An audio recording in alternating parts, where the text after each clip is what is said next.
So, welcome to Cancer Update 74. You've made it this far. Well done. I know that over the journey I've had a lot of videos where there have been quite a lot of tears. I know there have been some videos with the furry toys that have brought some joy, and I want to just let you know that today is one of the happiest videos I'm probably going to make. I think there's only a very small possibility I'm going to cry in this one, but you do know me, so I'm not saying there's no possibility. I'm just saying it's unlikely. The t-shirt I'm wearing today is an octopus, and the reason I'm wearing that shirt is that in the last 24 hours, I've reached out to a lot of people and had a great response, and a lot of people have reached out to me and I've had a great response, and that makes me think of an octopus. So that's why that's why I'm wearing this shirt today. So let's talk about what's happened in the last 24 hours, because a real lot has happened.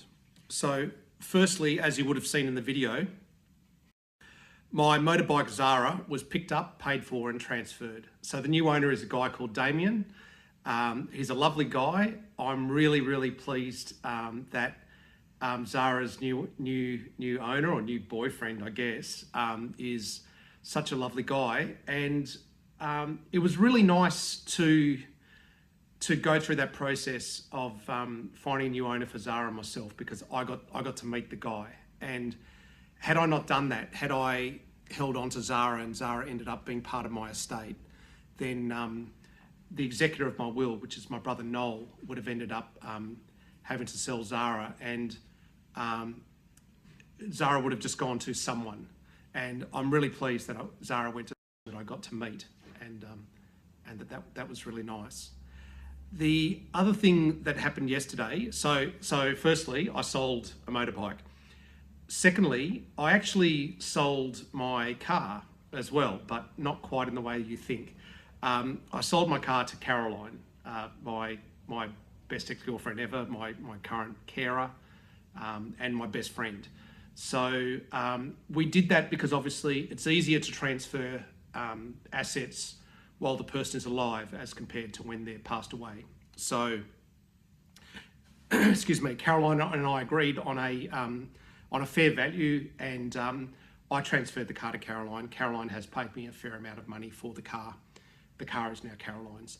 In practice, it actually makes no difference, because before we had the car, we both used the car and we both took care of the car, but the car was in my name. Now we both have the car, we both use the car, but the car's in Caroline's name.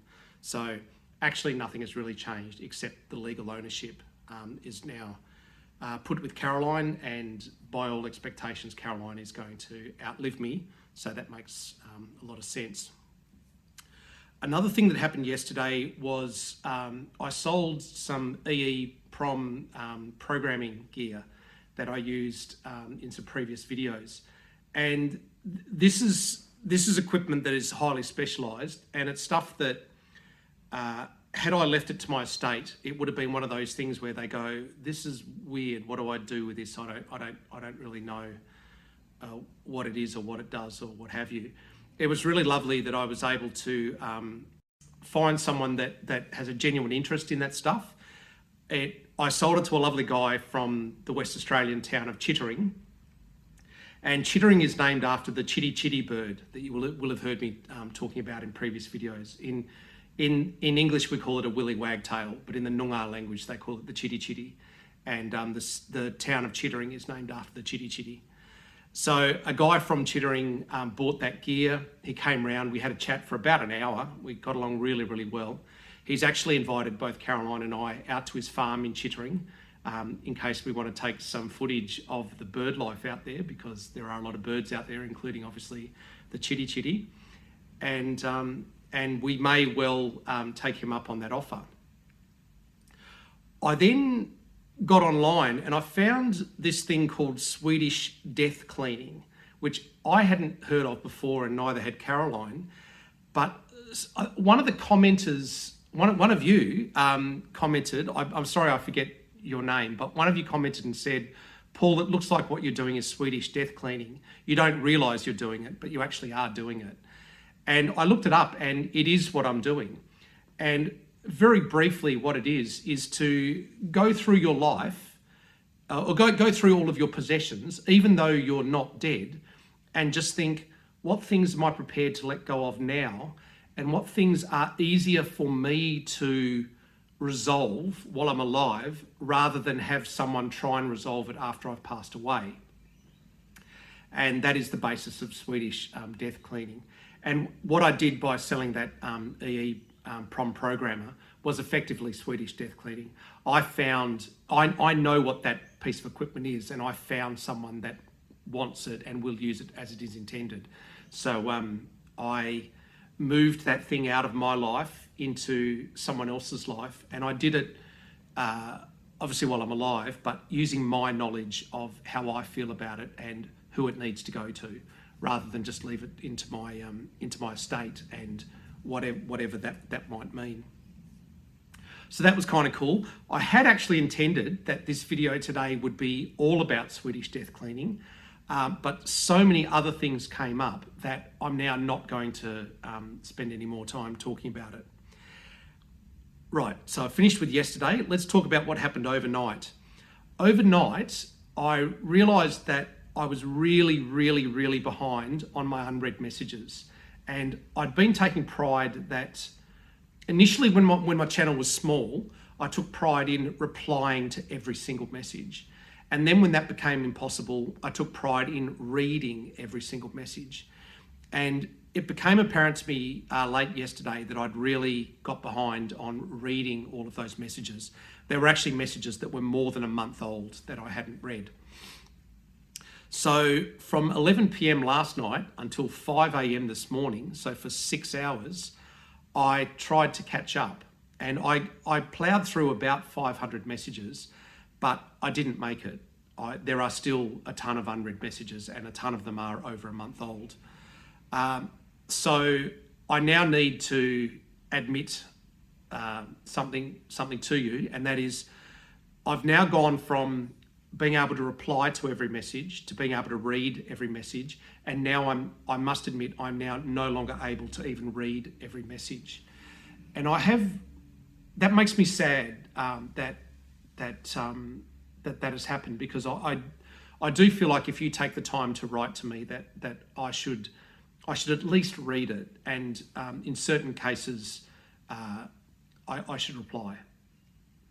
I'm now at a stage, I think I've just topped 16,000 subscribers, and I'm now no longer able to keep up. I'm not able to cope with the volume of messages that are coming through.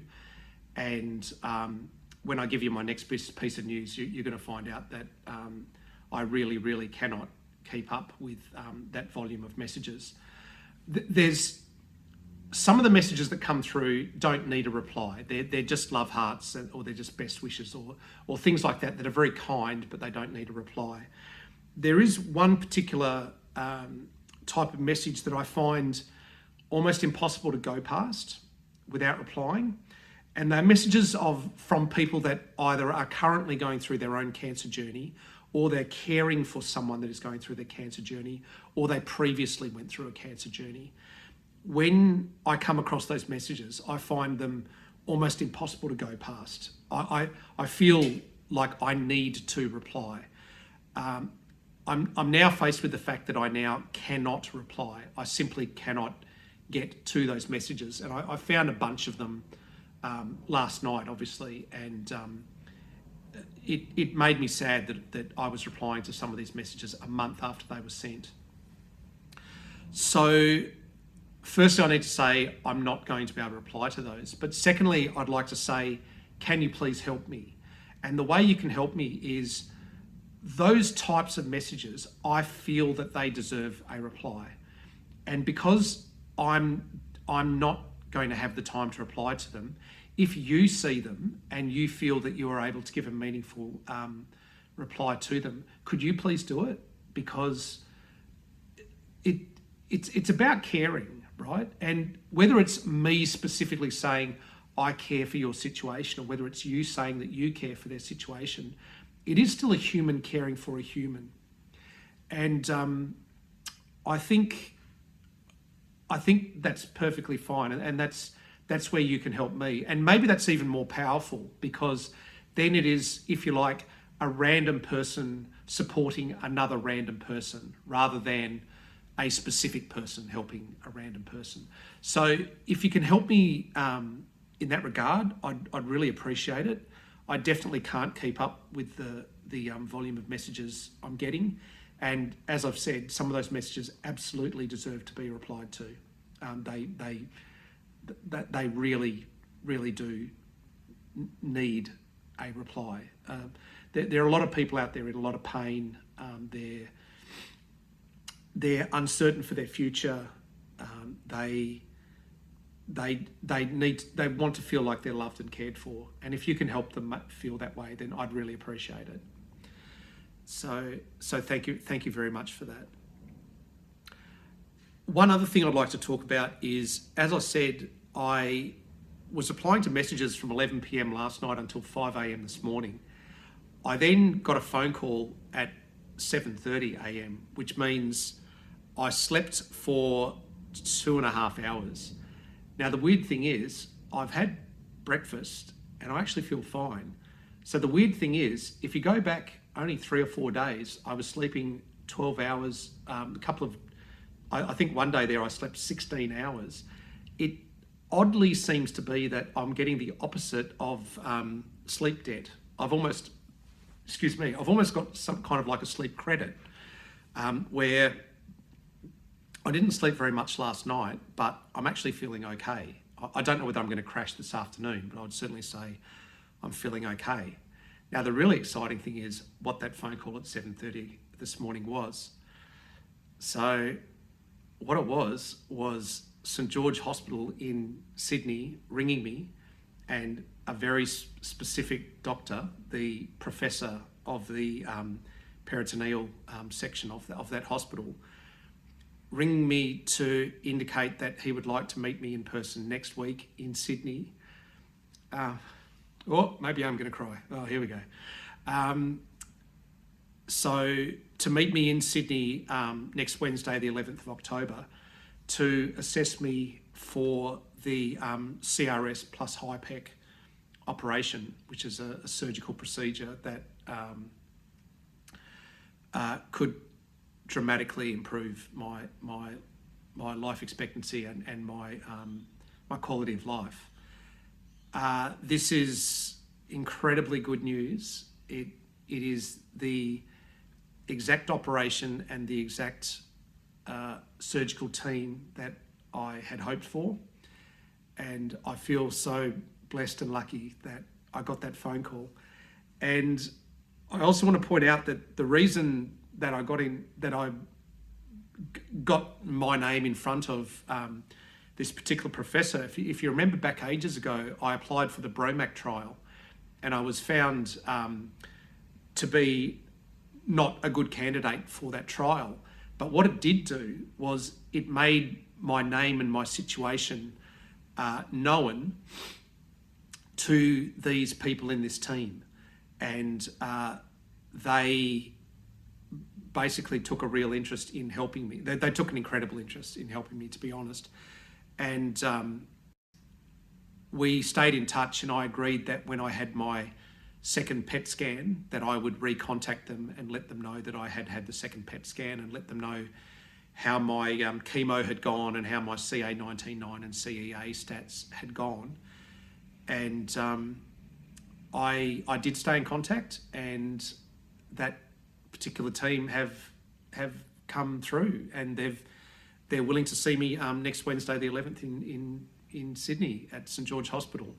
So I am going to be travelling over to Sydney. I will be seeing that doctor, and if I am assessed medically viable or medically suited to the CRS plus HIPEC operation, then I will be putting myself forward to have that operation. So this is a really, really, really big deal. I'm super excited about it. and I feel energized about it. So yeah, so this is what's happening. It's a great day. I'm feeling really upbeat about it, and I hope you are too. So just to remind you, this button that looks like this, we're not calling it like, we're calling it care. Although today you probably could call it like, but we're calling it care because on other days you may not like the topic, but you might care for me. But if you would like to click this button around about now, that would be really fantastic. There's going to be a lot more news coming out of here. I'll take you through what CRS plus HIPEC is. It is a very complex topic, and it will spin off many other complex topics. But I love explaining things, and I'm more than happy to take you through it. So things are looking up. I'm feeling pretty good today, actually. So let's enjoy it, hey? Let's enjoy it. So I'll talk to you again soon. Thank you from Paul in Perth. See you later.